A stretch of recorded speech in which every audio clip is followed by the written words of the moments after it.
On June 12th, 1981, there was a movie that was released that turned out to be one of the greatest movies ever.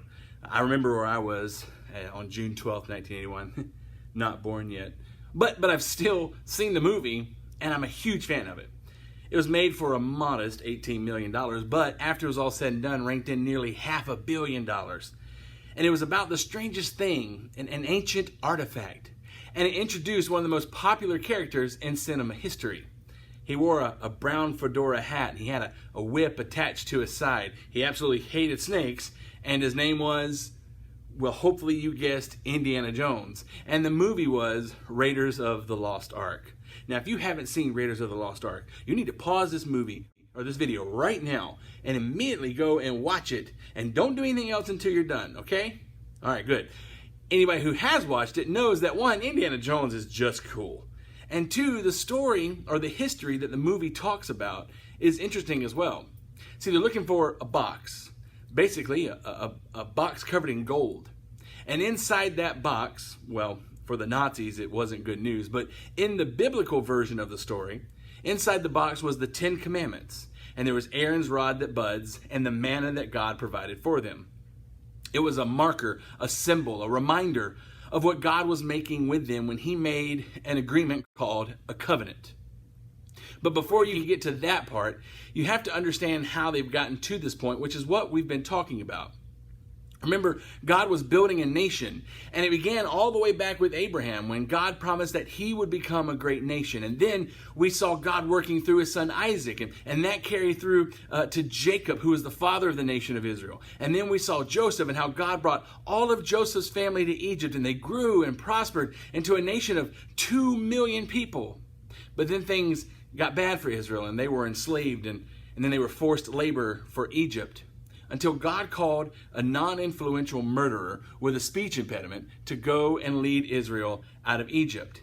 And Moses went and said to Pharaoh, "Let my people go." And 10 plagues later, Pharaoh says, "Get out." And then they come to the Red Sea. And as God parted the Red Sea to allow all those Israelites to pass through, and as he let the waters roll back over all the Egyptians as they attempted to follow, God was performing the greatest act of redemption that they had seen to this point. And it was at this point that God was saying, "I will take care of my people." And he did, and he still does. Did you know that you and I are walking in the footsteps, that we are sitting in the place of the Israel of old? That we can say, no matter what happens to me, I have a God who will see me through. That no matter where I am, he is there with me. Remember from our last video talking about Moses, when God tells Moses, "I am is here." God is here.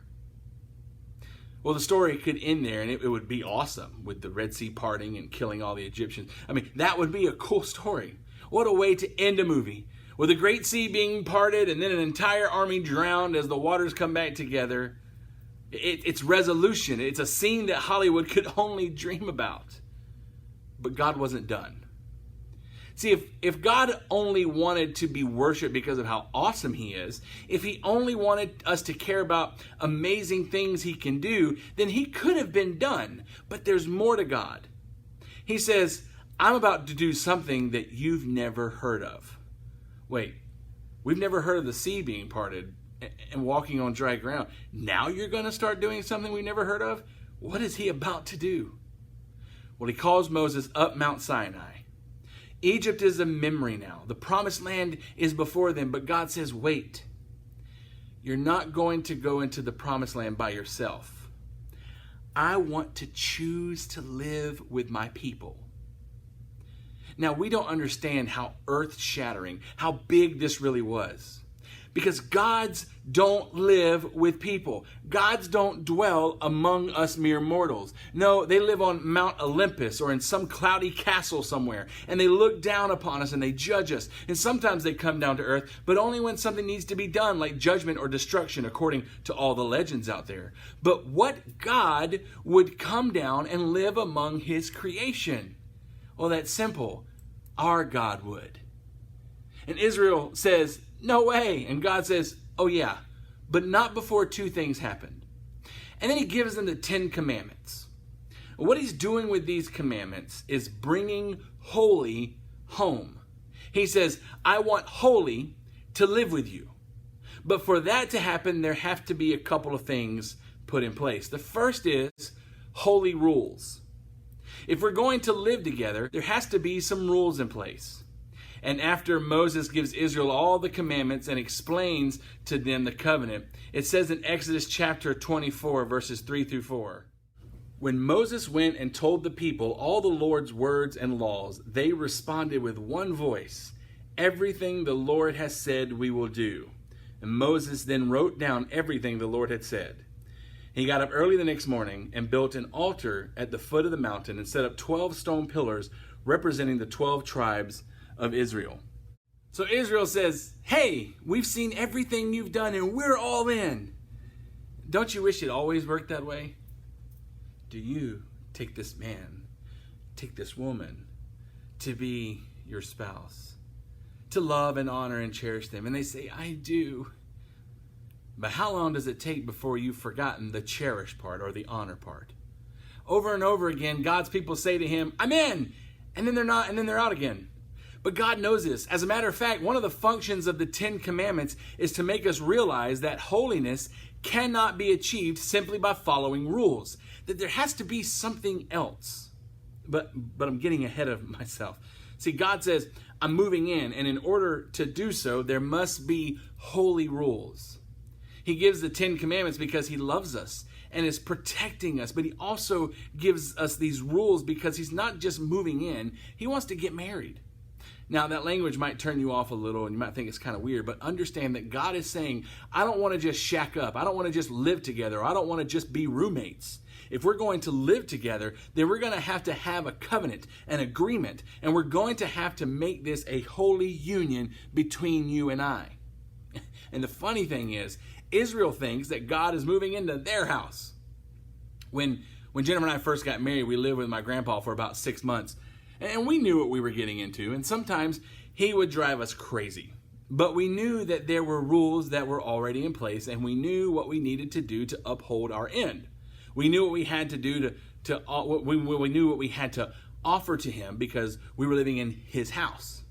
Now imagine if we had moved in, and I say to my grandpa, or I sit my grandpa down and I say, Grandpa, we appreciate you letting us move in, but here's some rules. 1, don't touch our stuff. Even if it's laying in the living room right in your way, don't you touch it. Don't even think about touching it. Number 2, if we're doing something that you don't like or want us to do, keep it to yourself. And number 3, if you need to contact us, please write it down on a sheet of paper, fold it up, place it inside a red envelope, and leave it outside the bedroom door near the right corner, laying at a 45-degree angle. Well, those are ridiculous, right? How well would that have gone over? If you're in someone else's home, you follow the house rules. And God says, I'm moving in with you. Now here are the rules. And Israel says, wait a minute. Whoa, you're moving in with us. You can't make the rules. And God says, oh, yeah, the earth you live on, yeah, that's mine. The bodies you're living in, I made those. This mountain you're at right now, yeah, you see that mountain? Yeah, that's mine too. And as my dad used to say, and his dad used to say, and so on, as long as you live in my house, you what? You live by my rules. God gave us the 10 Commandments because he wants to live with us, but he can't live with us without a covenant. So here it is. It's pretty simple. Exodus chapter 20 says, Then God gave the people all these instructions. I am the Lord your God, who rescued you from the land of Egypt, the place of your slavery. You must not have any other God before me. You must not make for yourself an idol of any kind or an image of anything in the heavens or on the earth or in the sea. You must not bow down to them or worship them, for I, the Lord your God, am a jealous God who will not tolerate your affection for any other gods. I lay the sins of the parents upon their children. The entire family is affected, even children in the 3rd and 4th generations of those who reject me. But I lavish unfailing love for 1,000 generations on those who love me and obey my commands. You must not misuse the name of the Lord your God. The Lord will not let you go unpunished if you misuse his name. And remember to observe the Sabbath day by keeping it holy. Shameless plug. I did a series called 25 Days of Focus, and a good portion of that actually went each commandment one by one and talked about these commandments. So we're not going to go into the commandments in depth If you want to go through those, check out the other series on the YouTube channel, 25 Days of Focus, and go through those. Each video is maybe 5-6 minutes long.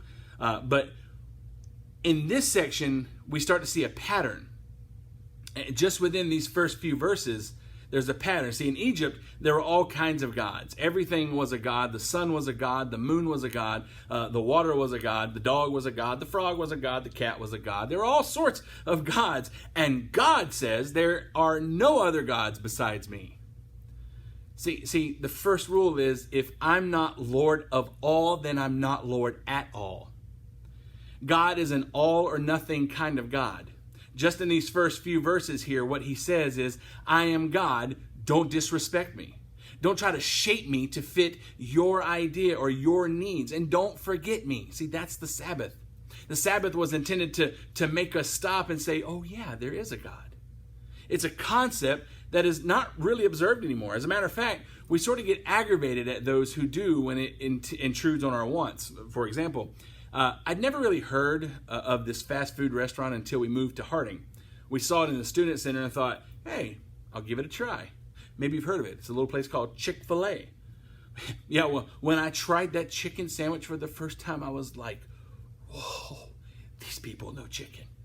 And so one day after church, we thought we would just run down to the student center, run inside, grab some chicken nuggets for lunch. And we got all the way in there and the lights were off and we were totally confused. Like, what's going on here?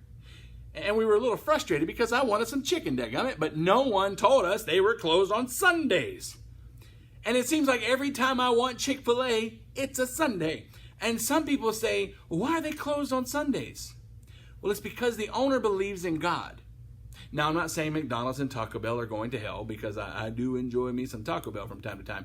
But this is even a part of why we get together every Sunday, so that we can stop and say, God is real.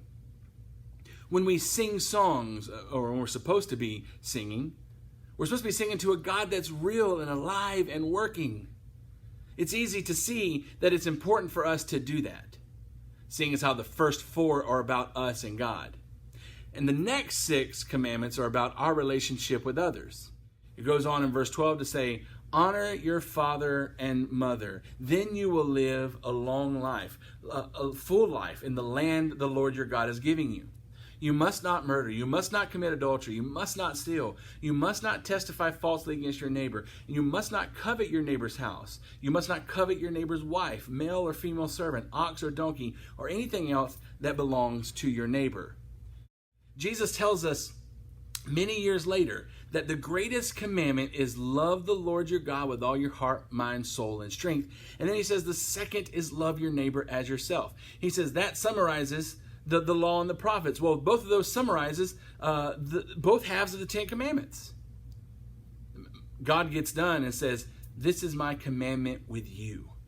And Israel says, we will do whatever the Lord says. Which doesn't last long, because while God is giving Moses the first 2 commandments, Israel's down at the bottom breaking them. You ever realize that?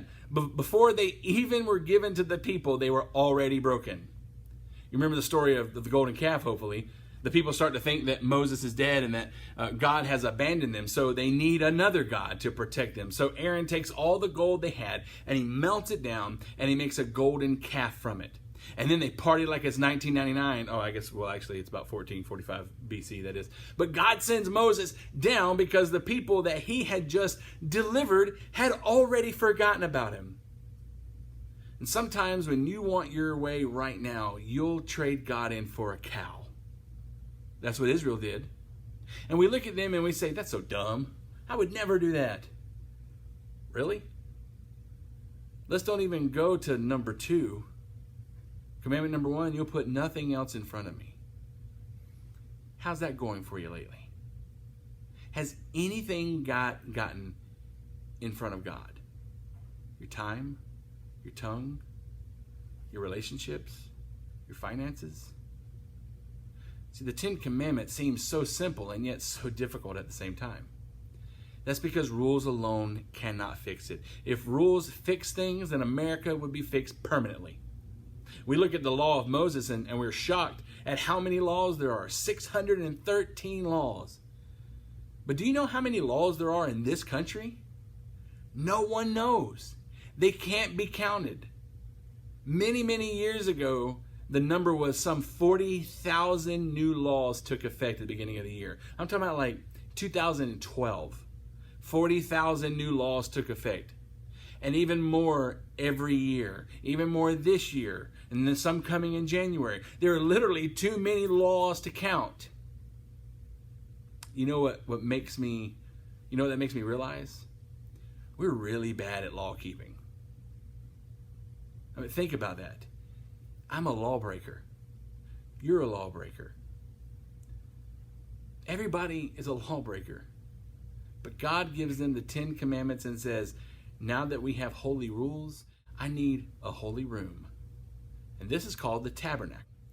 And God gives them the exact form that this room will take.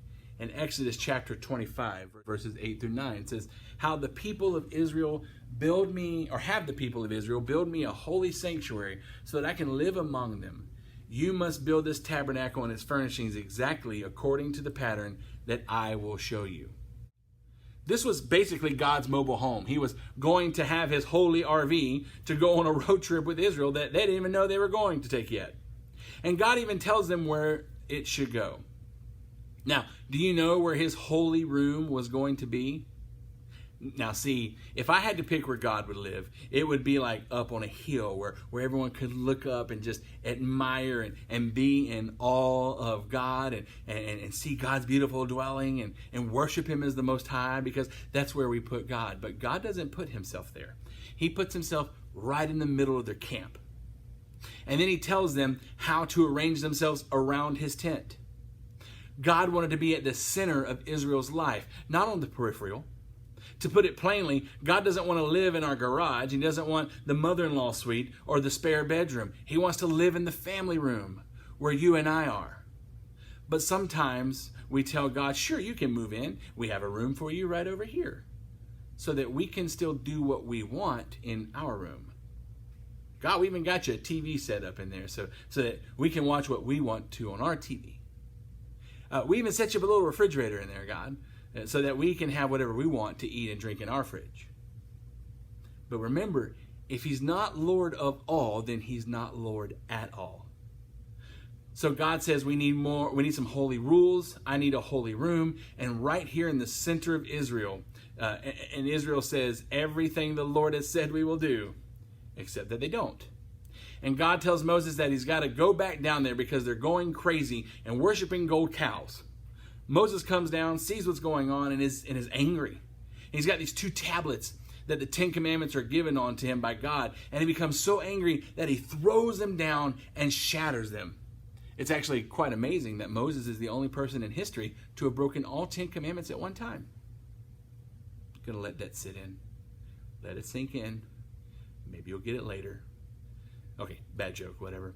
But actually, it's quite a visual that mankind hadn't had the commandments but for just a short time, and they were already shattered. Moses confronts Aaron, his brother, who was there with him when he stood before Pharaoh, who saw all that God had done in that time, and he asks him, "What are you doing?" And Aaron's reply is classic. He says, "Oh, Moses, you know how these people are. They can be so wicked." It almost sounds like Adam in the garden. It was the woman, God, that you gave me. Well, Moses takes the calf and crumbles it, puts it in the water, and makes Israel drink it. It's basically like washing your mouth out with soap. But he doesn't stop there. He asks the question, who is with the Lord? And one tribe that can be traced all the way back to Levi, the son of plain old, not easy on the eyes, Leah, runs to Moses, and by doing that, changes their future. See, if we're going to be in a relationship with God, not only does there need to be holy rules, and not only does God need his holy room, but we need to have a holy response to rebellion. And it's almost as if Moses can look and see that there are people who are questioning Moses, saying, "You can't tell me what to do. Don't you come down from your high horse and start dictating to me what I'm going to do with my life." And so he tells the Levites to take a sword, strap it to your side, and go throughout the camp. And if they're not with God, kill them. Now, see, as a minister, it's really hard to preach and teach. Because we do love the gracious and loving and merciful God, but why would God allow Moses to do this? I don't get it. I didn't grow up in a military family. I myself was not in the military, but I've been told that those who have get this better than I do. Because they understand that you need to know that the person standing next to you has your back and won't bail when things get tough. So God says, Moses, deal with this. And Moses says, all right, people, you're either with God or you're not. And if you're not with God, you're in the way. And 3,000 people were gone that day. See, God's serious about sin. Sin matters. When he gives the commandments, it's not a joke. It's not an option. It's serious. But before you get worried, we're not going to have a sword run through us because of our mistakes. Because, see, that sword was already run through Jesus. And that man already died for our mistakes. But we can't forget how serious it is that we have brought holy home. That God went from being the God out there to the God right here. That he takes his place among his people. And so maybe as his people, as a church, as individuals, we need to start saying more and meaning it, that everything the Lord has said we will do. Because remember, if God is not Lord of all, then he's not Lord at all. I hope you have a blessed week.